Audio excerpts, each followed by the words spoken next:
For the world's more full of weeping, by So Do Roses. Summary.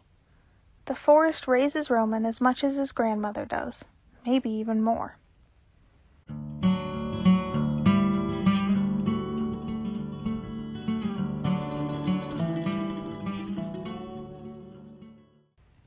The rating for this fic is teen and up, with a warning for graphic depictions of violence. Relationships are Virgil/Roman, only just a smidge though, endgame lamp. Additional tags: swearing, corporal punishment, cannibalism kinda, fairies eating people, whatever that's called, lol, humanitarian, needles, stitches, theater geek Roman, Roman-centric, Roman and his grandma bitch at each other a lot, but they're not really mad. They're just like that. Roman gets his tendency to affectionately bully his friends honestly. Fantasy violence. Alternate universe modern and alternate universe fantasy.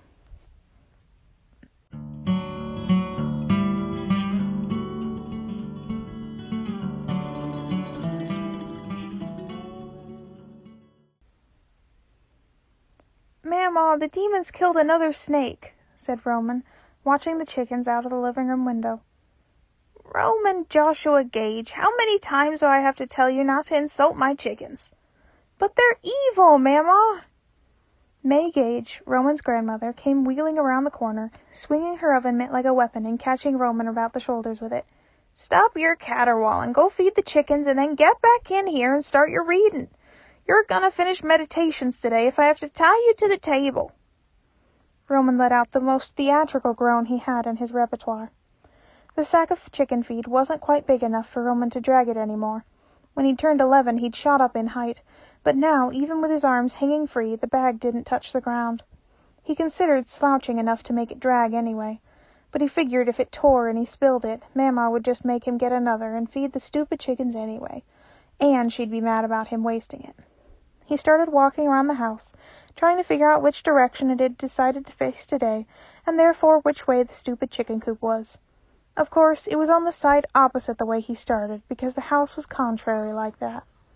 One of the chickens happened to be looking up as he came around the corner, or just sensed him coming with its creepy demon bird powers, who knew, and started screeching.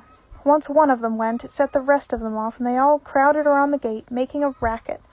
A cacophonous sea of speckled black, brown, and white. "Get back! Back, you confounded birds!" "What did I say?" Mama shouted out the kitchen window. "Mama, I am a valiant knight. I can't be seen feeding chickens." "Who's gonna see you? Me? Jax? I changed your diapers and you squeal like a pig when Jax swoops at you. Knight or not, you're not pulling the wool over either one of our eyes." "Jax eats roadkill. Who cares what he thinks?" "Quit giving me lip and feed the damn chickens." "I'm doing it." Roman opened the gate as little as possible and squeezed through the gap, shuffling his feet side to side and pushing the chickens back with his shins. Once inside, he latched it behind him and opened up the bag. One of the chickens stabbed its little dagger beak into his hand and he yelped. "You cursed little... Boy, I swear I will whoop you."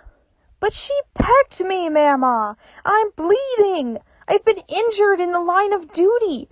Where is your compassion for your only beloved grandson?" Mama finally cracked, her hacking cough of a laugh carrying out the window, and Roman grinned. "Would you just feed the birds, you menace?" she laughed. Still smiling, Roman cast the feed as far away from him as he could, sending the chickens clucking and pecking in every direction. He heard a squawk and looked up to the roof. "Good morning, Jax," said Roman. The buzzard hissed in greeting. "Find lots of tasty dead things recently?" The bird screeched back indignantly and swooped off the roof. Coming so close, his wing ruffled Roman's hair as Roman yelped and dove out of the way. "Birds? Moody, squawking featherbrains, all of them. Oh, yes, they're all just monsters. It's nothing to do with the way you pick and pester 'em. I was only making conversation. Don't you think I don't know you're just stalling 'cause you don't want to do your Latin, you little shit." Roman didn't really have a retort for that because, well, it was true. He loathed Latin almost as much as he hated Greek. It had been 10 times easier reading Antigone in English than it was in Greek, and he had a feeling Meditations was going to be a similar experience. He much preferred Spanish, even if he had to use the computer for that class, because Mamaw didn't know it. Greek had all sorts of sounds that didn't come naturally to him at all, and Mamaw was constantly lamenting his pronunciation. Latin was worse. 500 words for killing people, and not a single one for subtlety. He dragged his feet back to the front porch with all the dramatics of an innocent man going to the gallows. "Shoes!" shouted Mamaw as he walked through the door. He rolled his eyes. "Because I don't know that after 10 years, he muttered. "Oh, really? You always remember to take off your shoes. That's funny, 'cause I distinctly remember somebody tracking river mud all over my nice clean kitchen floor after coming back from the woods at the ass crack of dawn. I was being chased by a red cap." "You got steel-toed boots and an iron dagger for what, then?" "How do you expect me to stab a red cap with a 12-inch dirk? He only came up to my knees." "I hear sass, but I don't hear no sitting at the kitchen table and reading Meditations." Roman finished wrestling off his shoes and slumped to the bookshelf. He pushed the glass knickknacks and charms and candles out of the way, dragging Meditations down and taking it to the table. As he sat, Mamaw leaned around him, barely having to move from her place at the stove in their tiny kitchen, and placed a plate of eggs, toast, and sausage next to him. "You get any egg yolk on that book, and there will be hell to pay." "Yes, ma'am," he said, sneaking a kiss to her cheek. She ruffled his hair, almost exactly how Jack's had, and turned back to the pot on the stove. "Is that dinner or medicine?" said Roman, unable to tell from the smell like normal. "Reading." Okay, I'm doing it." Roman spent the rest of the morning slogging through the text, even as the kitchen got hot with Mamaw's cooking behind him. When he got stuck on a word, he would lean back and tap Mamaw on the arm. She would turn, read the word, and then talk around it in infuriating circles until he somehow figured it out in spite of her being no help at all. When he finished, he snapped the book shut and slumped in relief. "Can I please read something in English now?" "I know damn well you already finished Watership Down. If you want to move on to English, it'll be writing the report, not reading the book again for fun." "How do you always know?" "Don't you know by now that I know everything, Roman?" "One day I'm going to catch you looking at me with eyes in the back of your head," Roman replied, grinning at the ceiling. "They ain't in the back of my head. They're in the walls, of course." Roman lost it, giggling helplessly. Mamaw let a triumphant "Ha!" turning on her heel and cackling while she dug her fingers into Roman's neck and wiggled them. Roman yelped and batted at her hands to no avail. "Mercy! Mercy! Pity your flesh and blood, you heartless crone!" he laughed. She smiled smugly and patted his cheek. "A pity beyond all telling," Mamaw began, "is hid in the heart of love," Roman finished. "Very good. Who said it?" "Yeats, of course," Roman replied. "It's cruel of you to tease me with poetry if I have to do a report." "Well, I'm a heartless crone, ain't I?" "I should hide your teeth for the way you torment me." "Get on the computer and start your report, or I'll show you torment, you little parasite." Roman spent another hour at the computer, writing his report and occasionally lamenting out loud that reports were the only thing in the world awful enough to make reading not fun. Mamaw alternately ignored him, swore at him, and on one memorable occasion chucked a plastic cup through the living room and hit him in the back of the head. Lunchtime rolled around, and Roman already knew he wanted to get out of the house. "Can I have a sack?" he said as they put their sandwiches together. Mamaw thought liverwurst was a goddamned abomination and wouldn't even touch it, so Roman made his own. Mamaw hesitated for a moment and then sighed. "You'll mope the whole afternoon if I say no, won't you?" "Absolutely," he said seriously. She rolled her eyes, but pulled out the drawer next to her, tossing him the roll of parchment paper and a brown lunch bag. "At least try not to get filthy." "I make no promises," Roman shouted brightly over his shoulder, already barreling toward the door, swiping a handful of grapes as he went past the counter. He clumsily shoved the sandwich and fruit into the bag while trying to get his shoes on with only his feet. "Roman!" she called, just as he was about to get out the door. "Yeah?" She smiled a little. "Tell him hello from Mamaw, okay?" Roman felt his face turn pink. "Oh, you, just shut up, okay?" Mamaw's laugh followed him out the door as he made a beeline for the trees. He huffed in embarrassment. The squawk startled him, and Roman couldn't resist picking up a rock and winging it in Jax's direction. It sailed past him by nearly a yard. "One of these days you're going to sneak up on me and get stabbed, you great pigeon!" Jax let out a series of screeches that were clearly him laughing at Roman's expense. "I'm serious!" Jax kept cackling. Roman scowled and turned on his heel, stomping through the undergrowth and pointedly ignoring the beat of wings behind him. Jax followed him as far as he could. Roman wasn't entirely sure why nobody else could get to the clearing. Mamaw said she used to be able to get there, but she definitely couldn't now, and she didn't like to talk about it. The only other living things Roman had ever seen there were the spiders. He walked around in concentric circles for a while. The clearing had about as firm a relationship with its place in the forest as the house did. It still never took him longer than about 15 minutes to find it.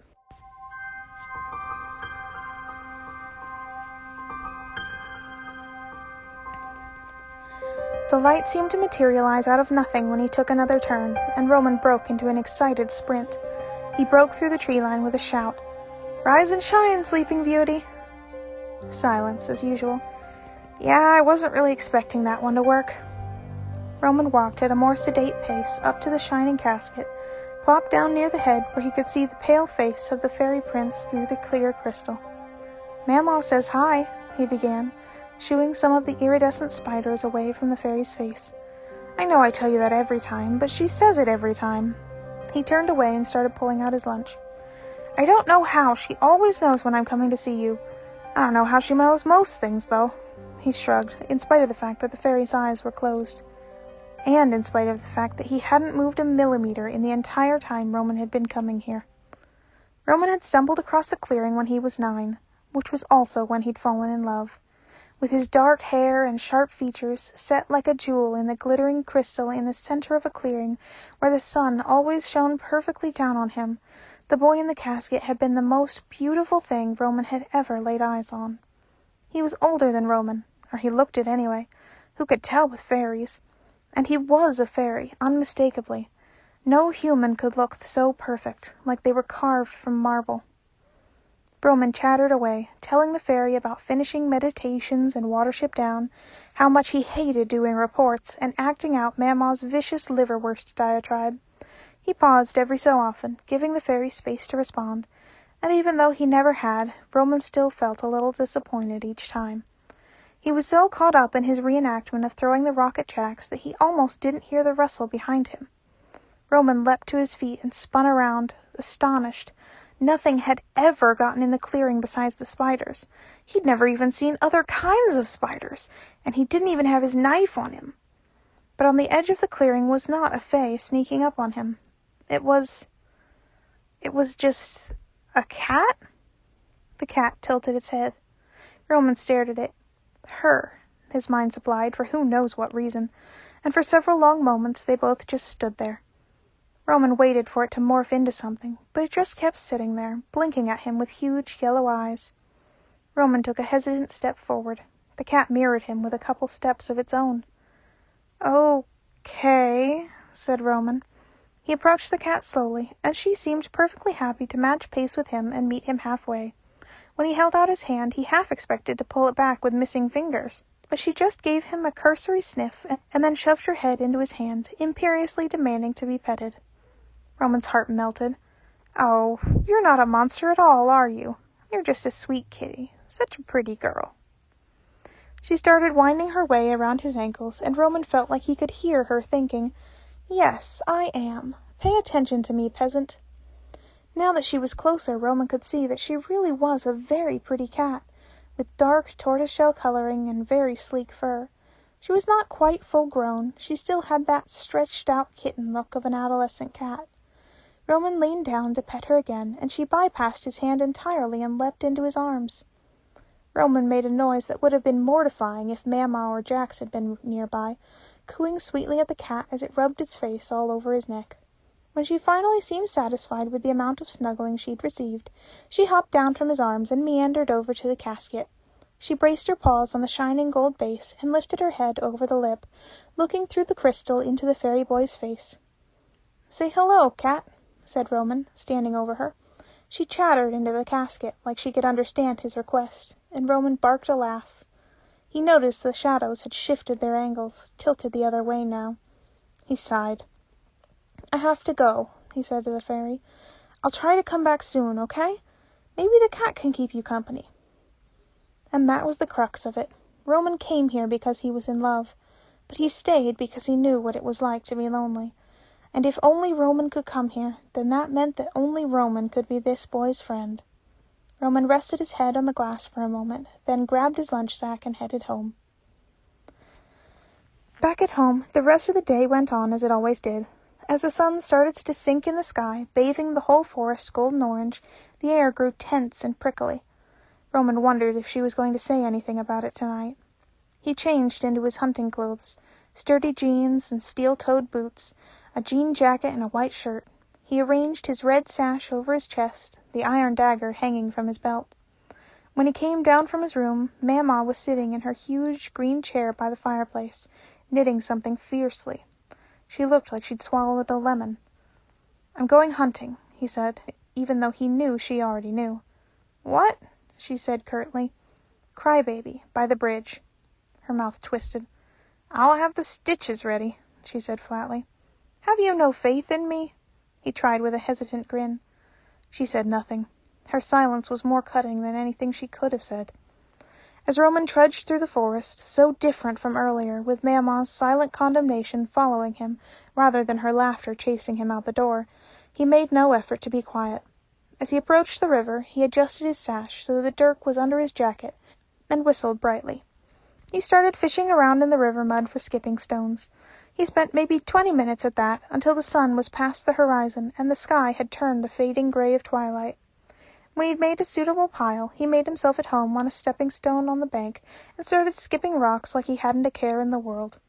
He was at it for another half an hour. The sun was gone now, and the moon was only just full enough that he could see. Even Roman wasn't brave enough to be out and about on a full moon. Just when he was about to give up and call the night a wash, he heard the crying. Hearing it, Roman understood how so many people had drowned at this bridge. It sounded just like a baby, like the heartbreaking, pleading wail of a terrified child. It made Roman's skin crawl, how something could sound so human when he knew it wasn't. "Hello?" he called, trying to sound curious. "Is someone there?" The crying grew louder. Roman started to pick his way across the stepping stones, knowing he was gambling on the river's depth. Just because he could wade here during the day didn't mean it would stay that way when magic was involved. "Do you need help?" he asked the open air, straining to listen for the direction it was coming from. He was definitely getting closer. He was about 2/3 across the river when he saw the shape on the other side. A pudgy wrist and a round, pale head, like a toddler had gotten stuck in the muck. "Hey!" he shouted, and he barely had to fake the panic in his voice. His heart was racing. The wailing continued, and the pale shape leaned towards him as if reaching out for help. Roman reached forward with his left hand and gripped the dagger underneath his jacket with his right. "Do you need help?" All hell broke loose. The creature lunged. Roman dove forward under its arm. It was big, much bigger than he thought, 10 feet and made of muck and rotting branches, wet and dripping. It smelled like rot and dead fish, the pale lure on top of its head a mockery of a child's face. Its wail morphed into an inhuman scream. Roman gave up all pretense and slashed downward with the dagger. It was bigger, sure, but he was faster. Its scream made the water ripple, but Roman's blade had gotten stuck in its tangled body. He threw his weight back, but the knife was stuck fast. He was so focused on retrieving his knife he didn't see the creature's other limb until it was crashing down on his head. Roman stumbled, stunned, his head spinning. His arms throbbed. His hand was sticky with something, but it could be mud or his blood. He'd gotten the blade loose, but in the scuffle it had gone sailing up the river bank. There was 10 feet of angry crybaby between him and his only weapon.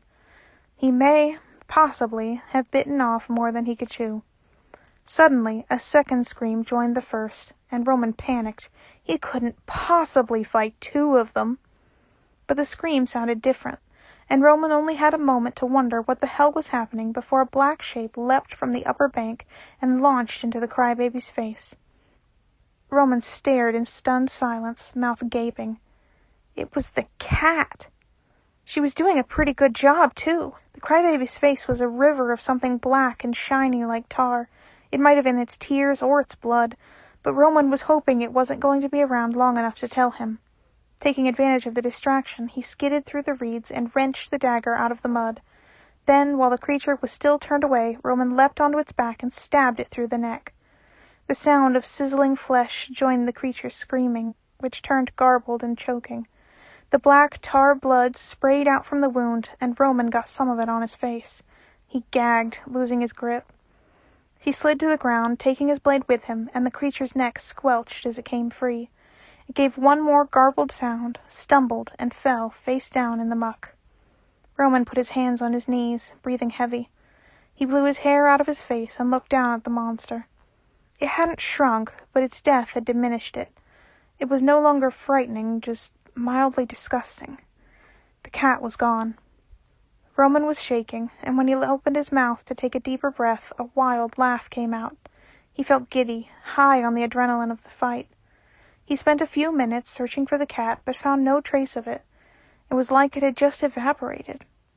The moon was now directly overhead, and Roman thought of Mama, worrying and waiting for him to get back. He hoped silently that the cat was okay, and started to make his way home. Roman hated stitches. At least when she doused his arm with iodine, it only stung for a moment. Stitches would hurt for days afterward, and he couldn't go into the forest while they were healing in case of infection. To keep his mind off of the pinch-pull of the needle, he counted all the candles in the kitchen. When he ran out of candles, he counted sun catchers, and then all the wind chimes hung up in the windows. He gave up. "Mama, please say something," he said quietly. The silence continued. I don't want to upset you. If it bothers you, I won't—" "Do not finish that sentence, boy," Mama snapped. Roman pressed his lips together.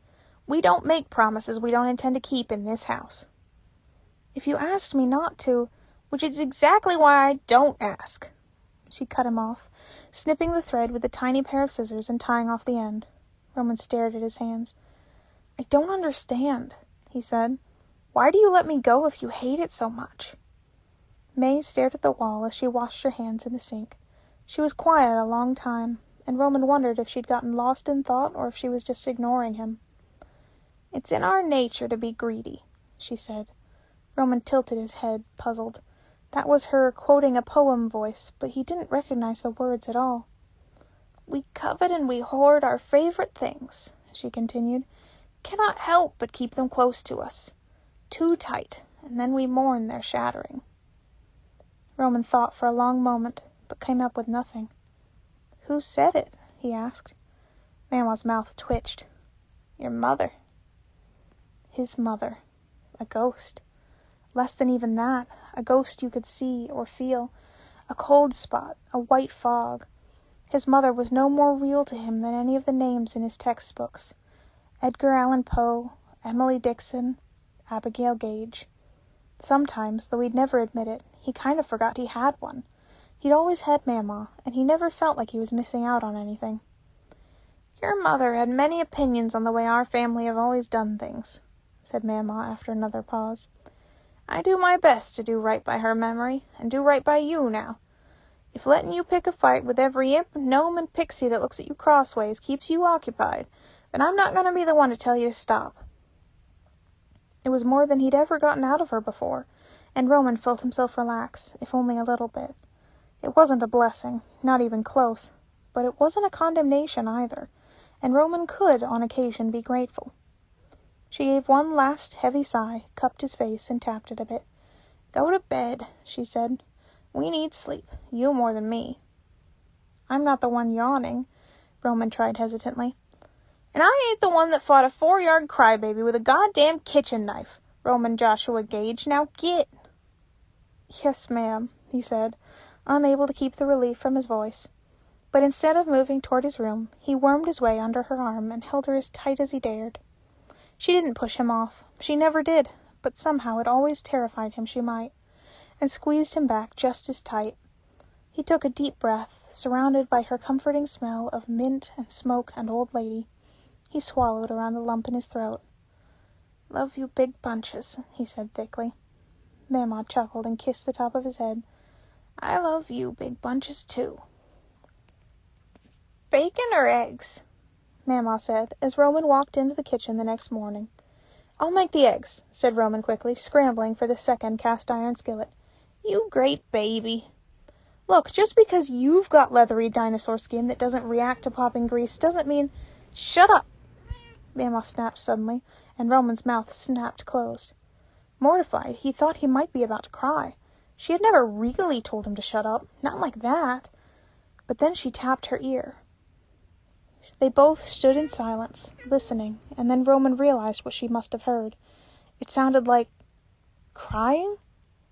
No, not crying. Roman laughed suddenly, bounding to the front door. What in the Sam Hill do you think you're doing? Get your dagger! Mamaw hissed, but Roman ignored her and threw open the front door. The cat sat back on her haunches and stared. There you are, cooed Roman, and he was so happy he couldn't even be embarrassed. You didn't get eaten. You're such a good, smart kitty, aren't you? He scooped her up in his arms and turned. She helped me fight the crybaby, exclaimed Roman. She distracted it when I lost my knife. She was a brave little kitty, weren't you? He couldn't seem to stop himself from devolving into baby talk every time he looked at her. When he looked back up, Mamaw had an indecipherable expression on her face. After a moment, she seemed to shake herself. Well, I know better than to tell you we can't keep her, she griped. She better not fight with Jax, and she better stay out of the chicken coop. Wait, really? Yes, really. She's already picked you. If I told you no, she'd just wander around here anyway. At least when she's in the house, she won't be terrorizing my birds. She muttered something then, and Roman caught cat person, but nothing else. She pointed at him with the tongs and glared. She's your responsibility now, let's just be clear. Food and water, her litter, and if she shreds my damn furniture, you will be knitting things to sell at the farmer's market until your fingers bleed to replace it. Yes, said Roman with a little fist pump. He jostled the cat, who made a very displeased sound. Sorry. When they sat down for breakfast, the cat made herself at home at Roman's feet, rubbing her face all over his ankles. Roman occasionally snuck her bits of bacon when Mamaw wasn't looking. You're gonna make her fat, said Mamaw without looking up. Roman gasped indignantly. How rude! Mamaw snorted, and he tapped her lightly under the table with the foot that wasn't being held hostage by a cat. Roman, said Mamaw, and of course she had to try to talk to him just as he got a mouthful of egg. Yeah, he managed to get out after he swallowed. She pinched her mouth just slightly, and then, like it cost her an enormous effort to say it, continued. You still want to go to public school? Roman actually dropped his fork. Yes, he said instantly, wondering where on earth this had come from, and not even caring in the slightest. Roman had wanted to go to Wick Hill's public school for as long as he'd known it existed.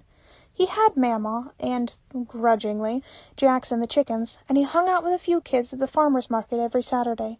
But he didn't really... Well, he didn't have any friends. Mamaw eyed him over the top of her glass of orange juice, and whatever she found in his face made her nod. All righty, then, she said.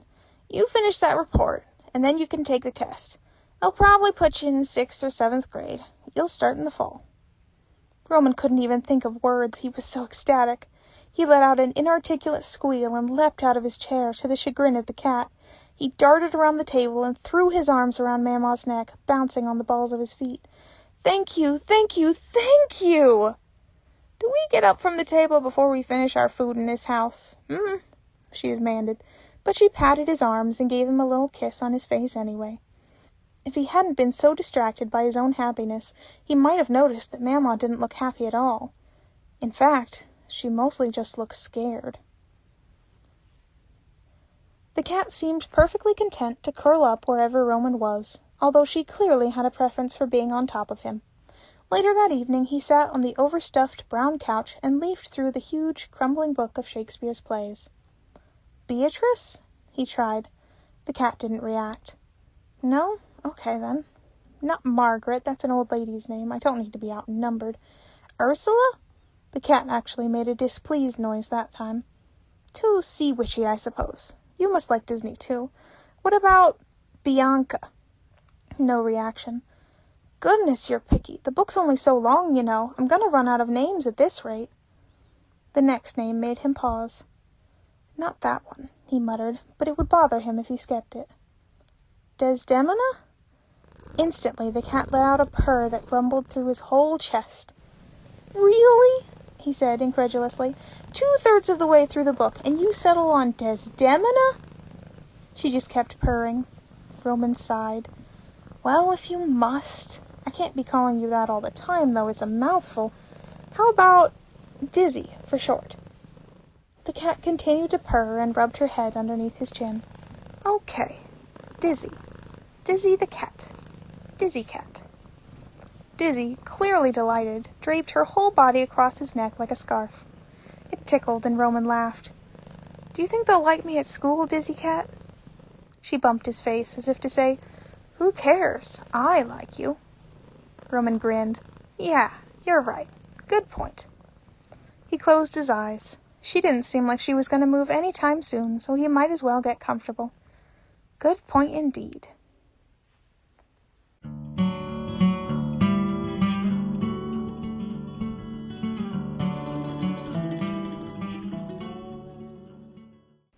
And that's the end of For the World's More Full of Weeping.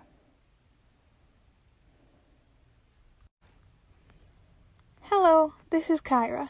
You're listening to a dramatized podfic, which is a new type of podfic for me to make. If you'd prefer one without the music and sound effects, I have plain versions uploaded as well.